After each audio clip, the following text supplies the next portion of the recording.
Under normal circumstances, the 20th anniversary of a consultancy company is not something I'd get too excited about. It might be big news for them, but it's not generally a big deal for the rest of us. C&D Engineering Consultancy is different, however.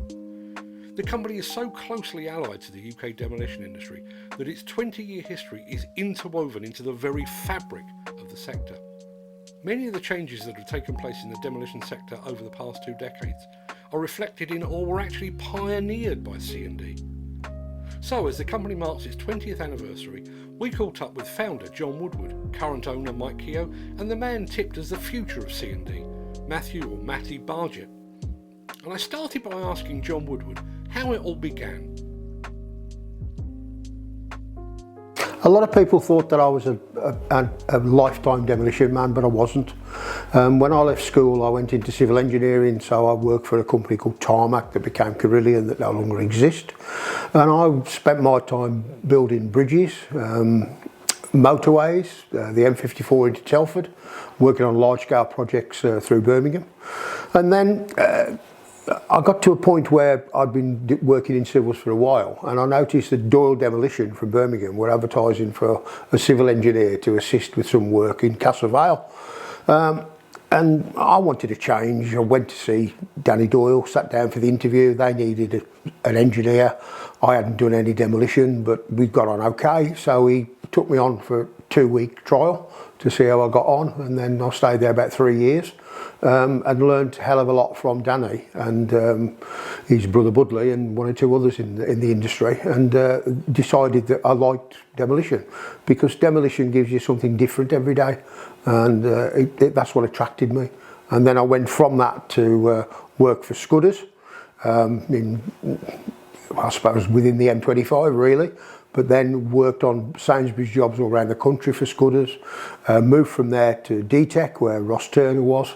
And then from that I went on to become MD of Loxley Dismantling, and then after Loxley Dismantling we're taken over by a civils company. I felt that wasn't the place for me, so I decided, sat down with Jill, had a bit of a chat, and she said, well, why don't you just work for yourself? You don't really need to work for a big company. So I then started to work on my own. And C&D came about because I was doing construction and demolition at the time. So that's where the logo came from, because it was, some of it was construction based that I was involved in and some of it was demolition. The company enjoyed a remarkable period of growth and expansion. How did that come about?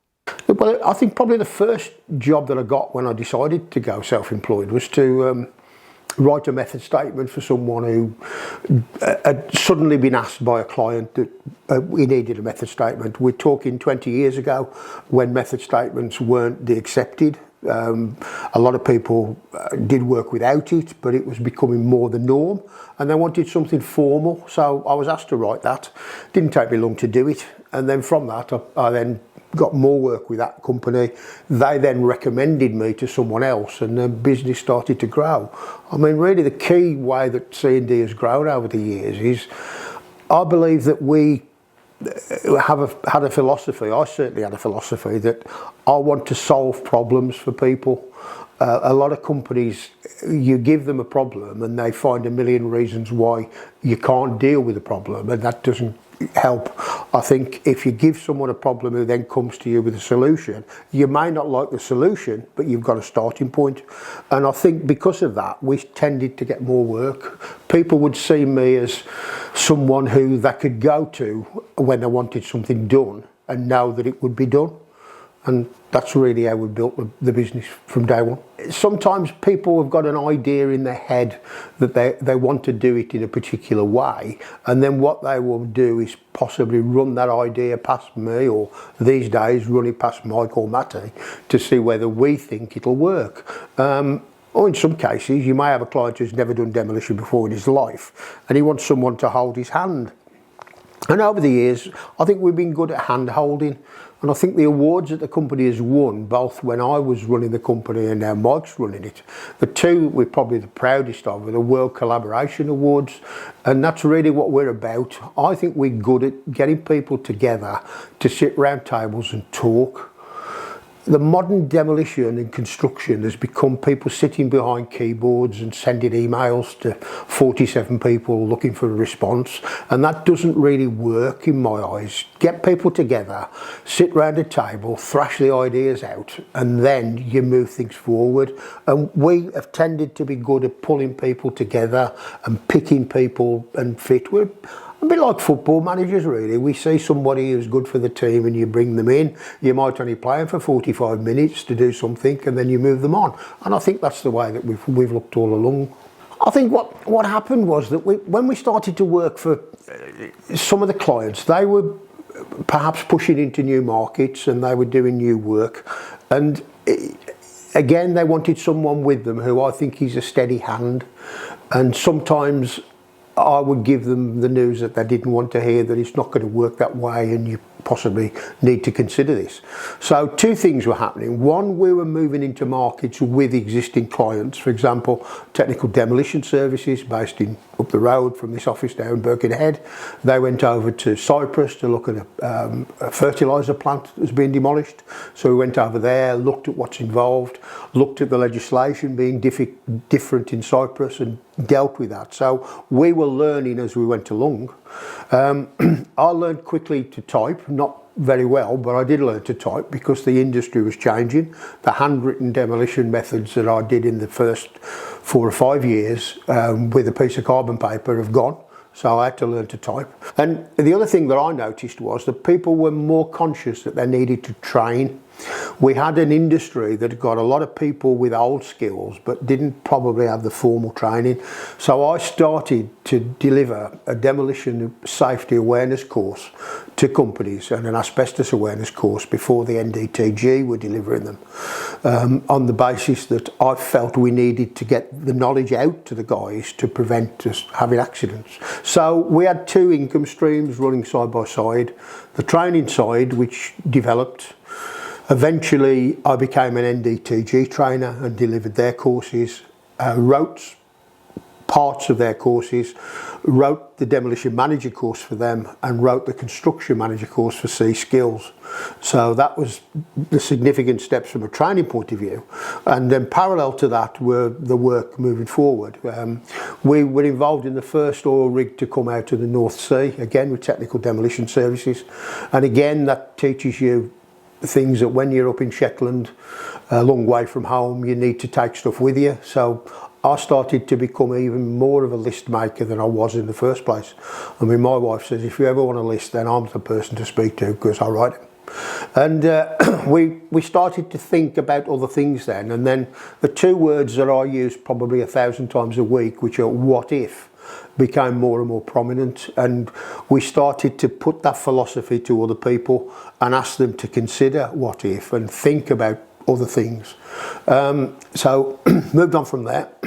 I then got more involved in the IDE because I was passionate about spreading knowledge and sharing knowledge, because the demolition industry sometimes has been, people work within their own bubbles and feel that they don't want to give their secrets away to the people who may steal their work. Whereas I wanted to say, look, we've got a great idea here, let's share it.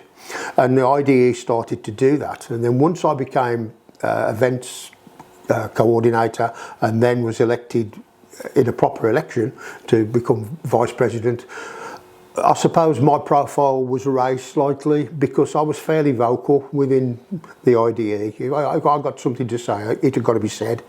And from that, we then picked up other work. I went up to do a contract again with TDS up in Glasgow to do a tower block for Glasgow Housing Association. The first time explosives had been used in Glasgow since Helen Tinney was killed several years ago, which meant an enormous amount of discussion with the police and the health and safety executive to allow us to use explosives. That went off very well.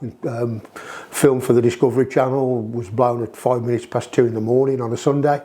And after that, the other people within the demolition framework, which was SafeDem and Coleman at the time, were doing similar projects. But the client, GHA, was particularly happy with the way that we brought people together to do this difficult job. And he started to recommend that they should consider using C&D on future projects. Now, that was great for us, an independent client who wasn't our client, actually saying to people, you need to consider using John Woodward. So that meant we then got involved in more tower blocks in Glasgow with Safedem and Coleman. We opened a Glasgow office because we were so busy up there.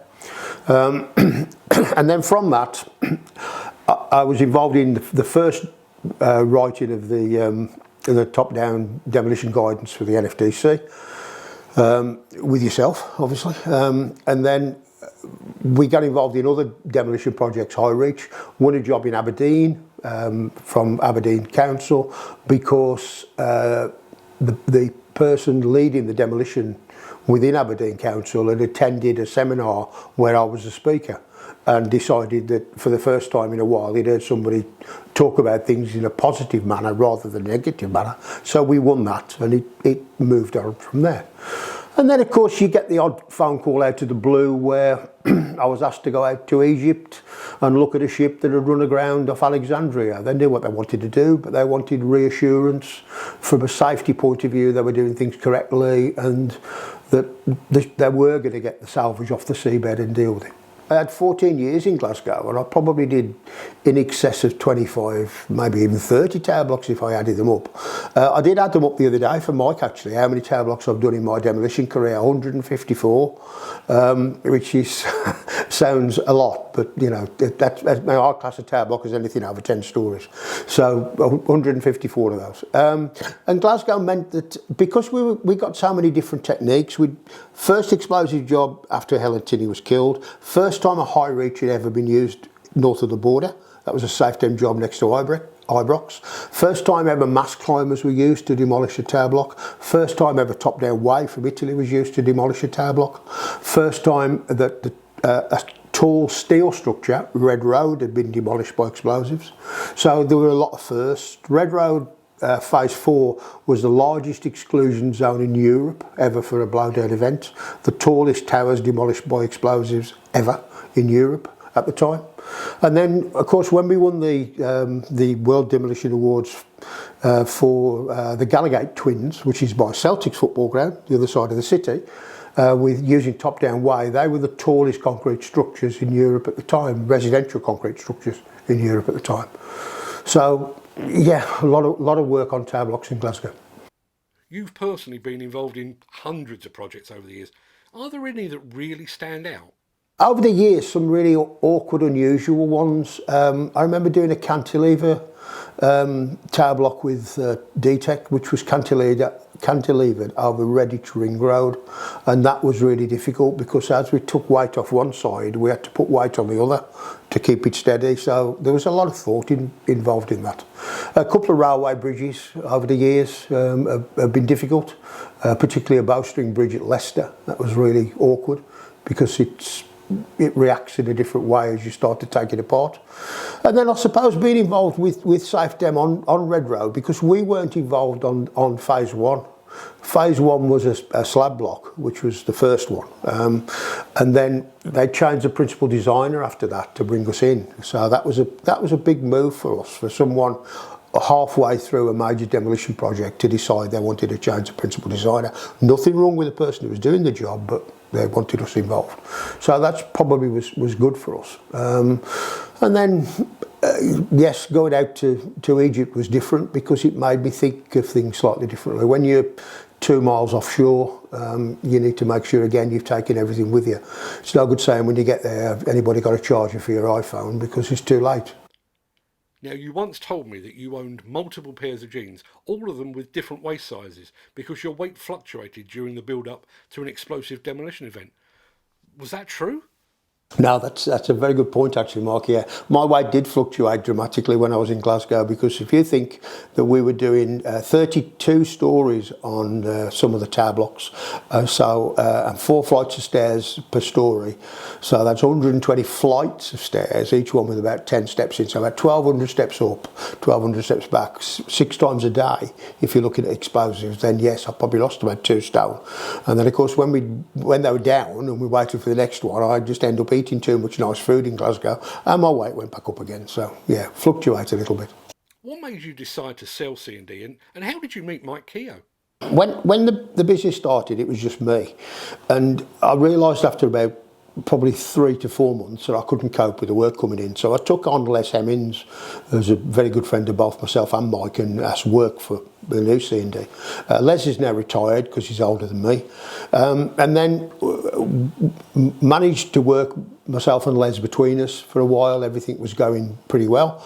An old friend of mine, Roland O'Connor, came in as well to help. Wasn't a demolition engineer, but came in to do some of the training that was needed because he was a qualified trainer, petals trainer. And then from that, realised we probably needed some more people. And Mike coming in was one of these strange quirks of fate, really. Mike had gone to work for Scudder, who I'd worked for previously, and he'd gone down there, I think, to be director of the demolition division. And one night I had a phone call. He was down in London in his digs at Scudder's, and he just wanted to pick my brains about Scudder generally and things going forward. So we had a bit of a chat about that, and then realised that we probably would get on okay from a demolition point of view, and then had a few more chats over a few days or over the next few weeks. And then when he decided the Scudders wasn't the right fit for him, he was going to go and look somewhere else. He then was working for a company within Manchester. So I went to see him up there and did a bit of training for them. And again, thought, you know, really we should look at doing this. I'm getting to the point where I can't cope with everything. I need somebody else who's equally good at coping with things. Roland was okay, but I wanted someone else with the demolition background. Mike's third generation demolition man, so he understood plant. His strengths were my weaknesses. So me not being a demolition man, hadn't worked a lot with plant, those were his strengths.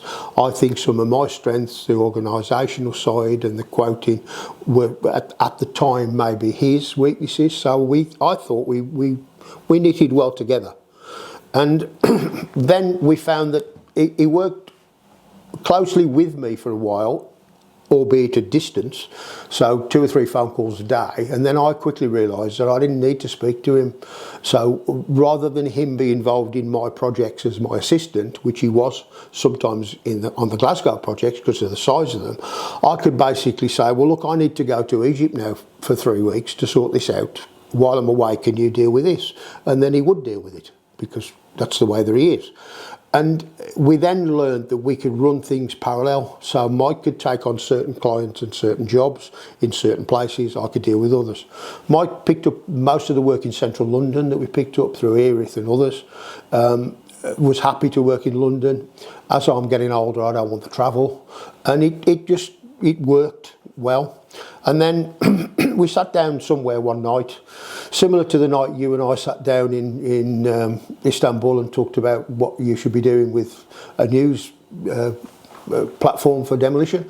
And an idea came up that really I need to get out of the industry and I'm thinking of selling the business. And then the next day Mike rung me up and said, well, just sell it to me then. You know, I'll do a management buyout, it suits me. So we structured it so that it worked for everybody. I'm 70 next month, so from my point of view I needed to be doing less.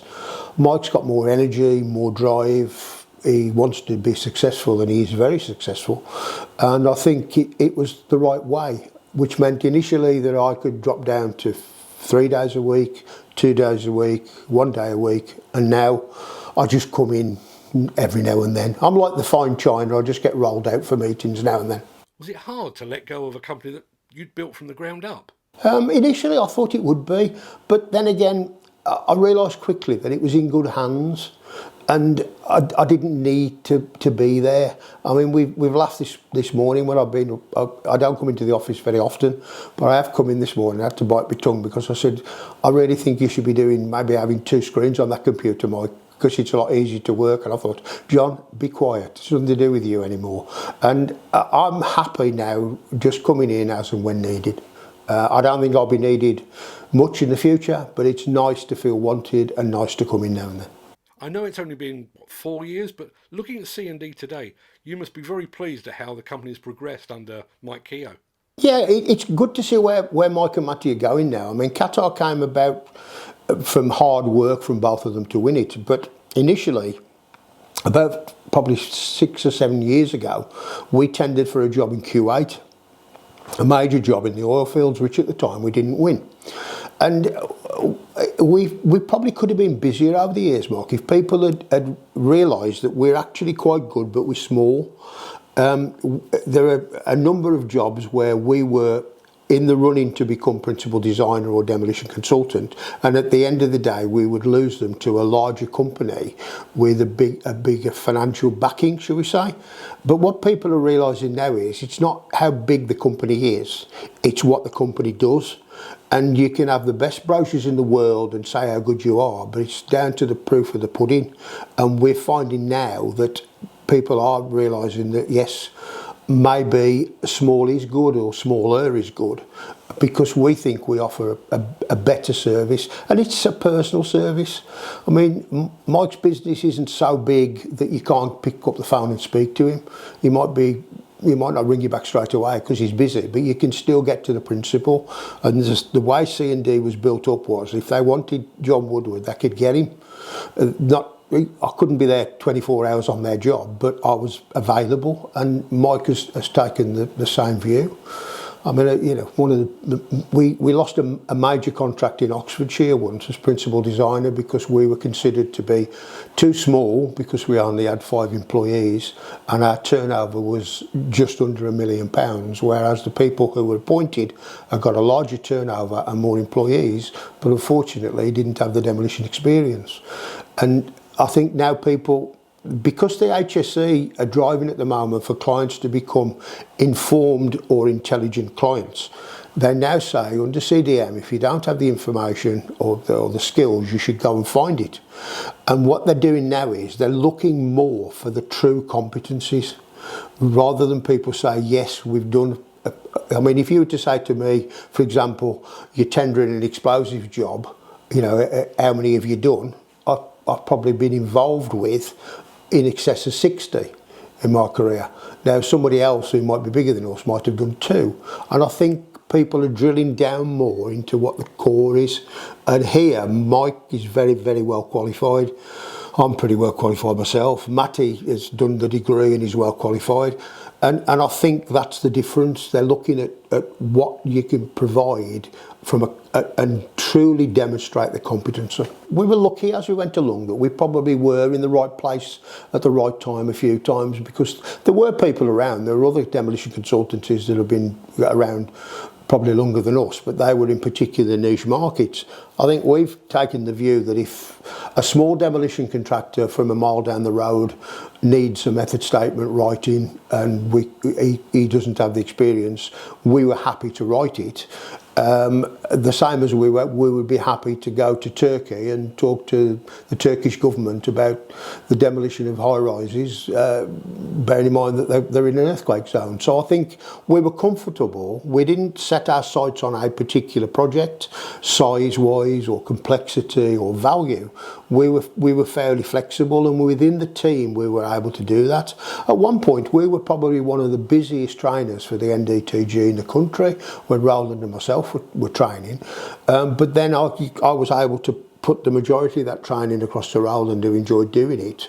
We made a small amount of money, you know, make a lot when you're doing training for the NDTG, but we were able to get the message out and to train the industry.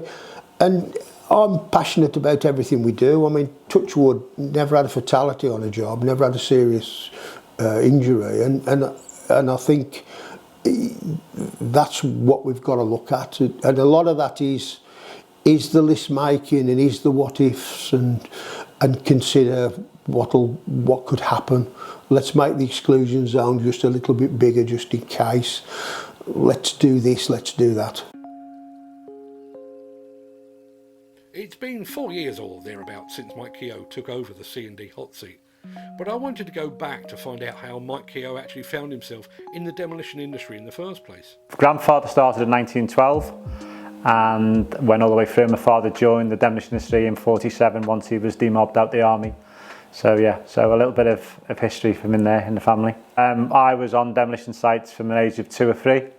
And I remember going in demolition yards for weekend, driving wagons and jumping in and out of machines, and in the demolition yard on a Saturday morning, going around with my dad, looking at the sites and seeing the sites in operation. And then my first job in the demolition was can lad. In the old days, can lad was making the tea in the old can for people on site. So getting the old fire going, getting the brews going for the guys on site. So that was my first job, and especially a gopher.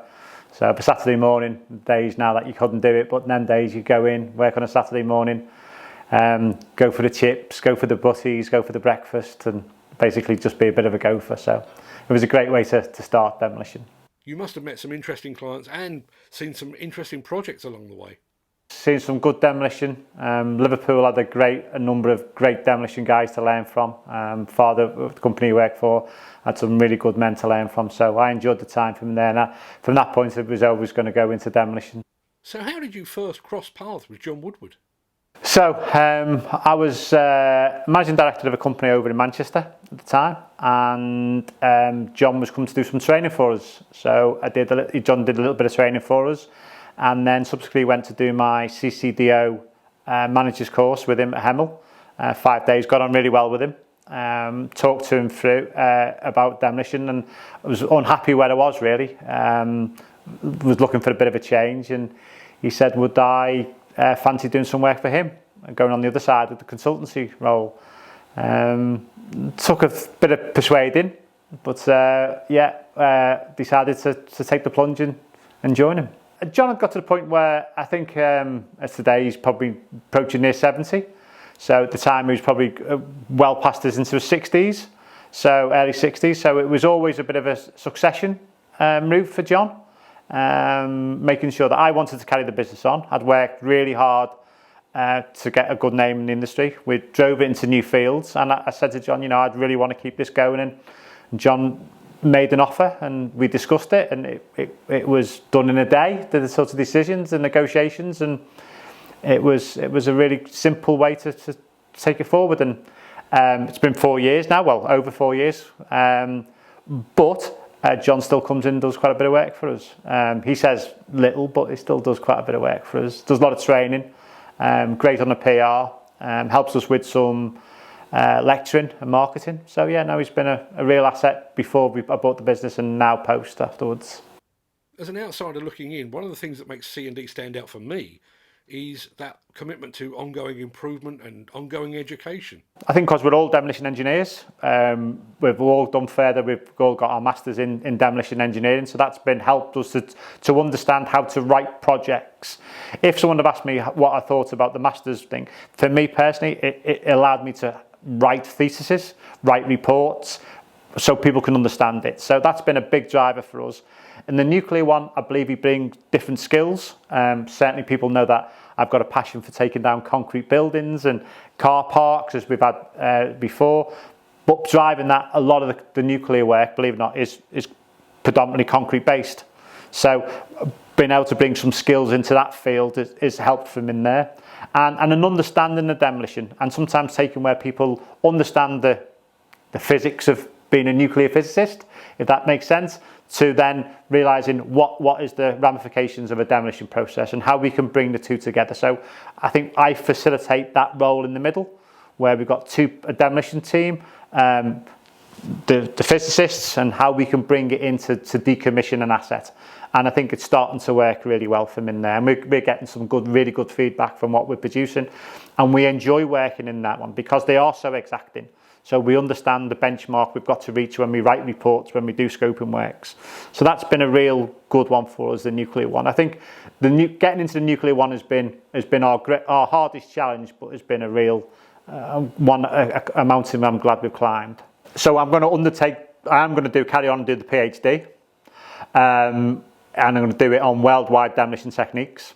So I'm going to look around the world from in there. So obviously now going into the Middle East, as we've looked into there, I've made some really good contact with some American colleagues, and I'm starting to deem some information about them. I deal a lot with SafeDem, as you know, and Williams over in America, so I can deem some knowledge of the American market from in there.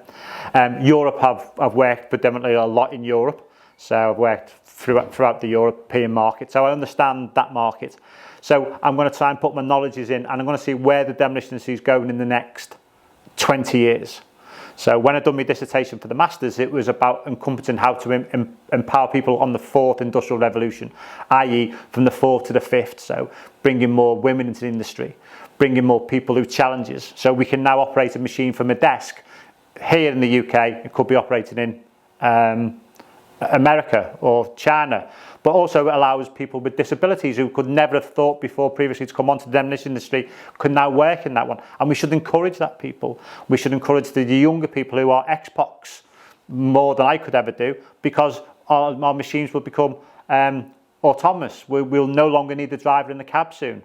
So they're the people we need to bring into the industry, and hope my research will bring that to the fore and the industry will benefit from it. So that's what I want to do. And I would like to leave a legacy. When I leave the industry in 10 years' time or whatever, I would hope that there would be a legacy of this. He's done a lot for demolition. He's been safe in the demolition, and he's also made sure that people coming into the industry in the future got a legacy to go forward with. How do you think things have evolved under your leadership, and what does the future hold? The last 4 years since obviously I've took it over, we've grown rapidly. We're now into new markets that I didn't foresee us being in. I see nuclear being one of our big key drivers in the next 10 years. Some of the projects that we're talking to is end dates of 2096 was one, and one even further away from there. So I'll be long gone before then. But so nuclear see from one. We've started to get into the petrochemical market. We've got a few projects on the go now. We're into petrochemical, so I see that helping from it again, because I used to do a lot of petrochemical work when I first started the demolition. And overseas, again this morning there was a building collapsed in Qatar. We've got an engineer in Qatar. We've now made contact with the municipality, and we are same day over there doing some helping them, assisting them already. So that's the challenges I see now. So opening the Middle East, expanding the Middle East, and our overseas market would be, I think, where we'll be going in the next 5 to 10 years. So where do you go from here? So Matty is most definitely the future. So Matty, as we see, will hopefully be sooner rather than later, without spilling the beans, as should we say, as Matty will be a director soon. I hope to be one day, he'll soon to be the managing director, and he'll drive the business into the next 15, 20, 30, 40 years. My son's just finished his degree. He was over in Qatar with us working in the demolition. So he seems now to have slowly but surely got the demolition bug. So I'm hoping he's going to be the fourth generation. My daughter's a health and safety officer. She did a master's in health and safety. So she has now started to maybe want to come into the business. So I hope all these things can come into it. And plus the fact we are changing the dynamics of the business a little bit now. So the market has asked us to change our business a little bit at the minute. Now, you've recently changed the name of the company. What was the thinking behind that? Traditionally, we've always been a demolition consultancy company. And a lot of clients that we do away from core demolition work would say, but we're giving the contract to a demolition company. And I'd say, well, we were born out of a demolition with John. We bought the company out. So what we're looking to do now is we've sort of rebranded it away to some more specialist engineering company, because we offered all the benefits and the gambits that we did for demolition before, but we now offer a lot of work to the construction. We've just picked up one of our biggest contracts, which is the principal designer role and project management on £1 billion building project in North Wales, which we're absolutely delighted. We've done the first 2 years on from in there. The client was delighted with us and has kept us on. It's an overseas company that are a multi-billion-pound organisation that has now given us a lot of work in terms of temporary works, structural engineering, designing of piling mats. We're doing the whole gambit for them there. So we took on a new core of people to go into the building sector. So the principal designer role that we do for demolition will always stay with that, but we're now offering that for the construction, and we've got specific construction related managers, and we've also got principal designers purely for the construction side. So the business is not splitting, it's staying together, but we're just now encompassing the construction in our industry. A lot more for what C&D can produce going forward. And we're now putting the footprint and the groundworks in place so it can go somewhere in the next 20 to 50 years. Now, I've spoken to John and to Mike. C&D has come a long way over the past 20 years, and in particular in the last few years. It's been a whirlwind of 10 years for me since I've come here. I've often discussed we started method statements on paper and we've moved slowly to CAD, 3D, we're at video modelling, we're modelling nuclear now, modelling buildings in Qatar, and we have drones that can physically model the building now without me even stepping out the car. I worked for Mike then, which was the Liverpool office at C&D, just helping him type up method statements, and we went from there really. We were in swing, the fact that I could do the CAD and Mike had the knowledge, and I've sort of more had a discipline off-site rather than on-site, but it's just worked. And bringing new ideas to the company, new views, modern views I'd like to say, and hopefully creating the future for the company now. How have John and Mike helped you? They've pushed me on, and what better to learn from than both John and Mike. A phenomenal experience working for them both. Both bring their own disciplines. John obviously is a lot of high-rise structures, obviously writing the top-down guidance notes, the original set. Mike, obviously MD of several vast, large MSDC companies over the past few years, so they both taught me in safety, commerciality, how to do demolition. How have things changed under Mike? In the past 3 or 4 years, just since before COVID, we have noticed the amount of tenders that we get now coming in overseas. So the Middle East market, we've done about 10, 15 projects over there now, whether that be scoping exercises through to fruition now. We've got one large one out now in Qatar, which I believe is the largest demolition they've ever done. Working for Qatar Energy as their retained demolition advisors now, that's an experience, but nothing that we're not used to, working in the nuclear industry as well. And yeah, all I'll say is there's a market there to be attacked, and I think we're going for America and South America soon. It's been a steep learning curve, I would imagine. Our industry is niche, and everyone brings their own niche. I mean, we referred to the demolition before, and people often say to me, "Are you a master of demolition?" No, because I think every day is a learning day. Everyone has their own specialisms. Each engineer sees a building different. Nuclear has presents its own challenges, obviously within the site confines compared to a normal demolition. Although we have put a spin now on nuclear. Could more traditional, more conventional demolition be used in certain areas of demolition on certain sites? That certainly has been taken on board by our nuclear clients. We're also working on sites now with certain elements around the reactor which aren't taken to fruition till about 2050. So we've got the spectrum of steel buildings, low-level buildings on the nuclear, and then we've got reactors that are coming out. So we've got the opposite end of the spectrum, but hopefully we're learning off nuclear, and nuclear are learning off us, and we're